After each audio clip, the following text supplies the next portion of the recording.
कि भारतीय जनता पार्टी ये ED, CBI अब इंडिपेंडेंट एजेंसी नहीं, भारतीय जनता पार्टी के प्रकोष्ठ की तरह काम कर रही है।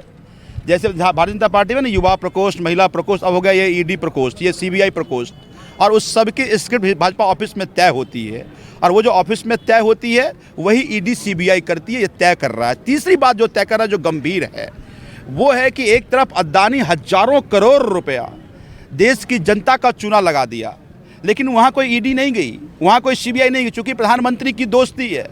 तो एक तरफ अदानी से तो प्रधानमंत्री की यारी, दूसरी तरफ जो शिक्षा स्वास्थ्य में अच्छा काम किया उसकी गिरफ्तारी, ये तो नहीं चलेगा ना।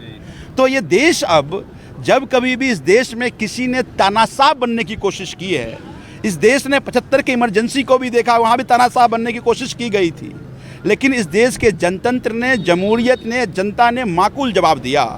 तो अब ये तय हो गया है कि 2024 में नरेंद्र मोदी और भाजपा का अंत अरविंद केजरीवाल और आम आदमी पार्टी के हाथों होना है। आर.के. भट्टल, जो रविंदर कौर भट्टल हैं, जो पूर्व सीएम रही हैं पंजाब की, अभी अधिवेशन में आई, उनका कहना है कि बच्चों का काम नहीं है सरकार चलाना। आम आदमी पार्टी पंजाब की सरकार को कह रहे हैं कि बच्चों का काम है, नहीं है। यही बात शीला दीक्षित जी कह रही थी 2013 में कि ये बच्चे हैं, इनको समझ नहीं है कि राजनीति कैसे होती है।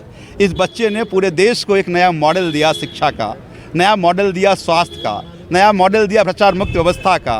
रविंदर कौर भट्टल जी अब बुजुर्ग हो गई हैं, जनता से संपर्क नहीं है उनका। वैसे भी कांग्रेसी नेता जनता के बीच में जाते नहीं हैं, जनता का नब्ज का पता नहीं है, हो क्या रहा है वो जानकारी नहीं है, तो उनके अपने कहने हैं। लेकिन आज 12 लाख बच्चे दिल्ली में अरविंद केजरीवाल और मनीष सिसोदिया जी के जो शिक्षा का मॉडल है उससे उनका भविष्य समझ रहा है। आज उनके पेरेंट्स की आंखें नम हैं। पूरे देश में शिक्षा को लेकर नई उम्मीदें जगी हैं। मोहल्ला क्लिनिक के जरिए स्वास्थ्य का मॉडल बना, उससे पूरे देश में एक नई उम्मीदें, हेल्थ सोल्यूशन का जगह है। हमें लगता है कि तुमको उससे कॉपी करो, अच्छा काम करो। अच्छे काम करने वाले के बंद कर दोगे देश का नुकसान होगा, फिर देश के दुश्मन हो तुम, देश के गद्दार हो तुम। देश से गद्दारी ना करो।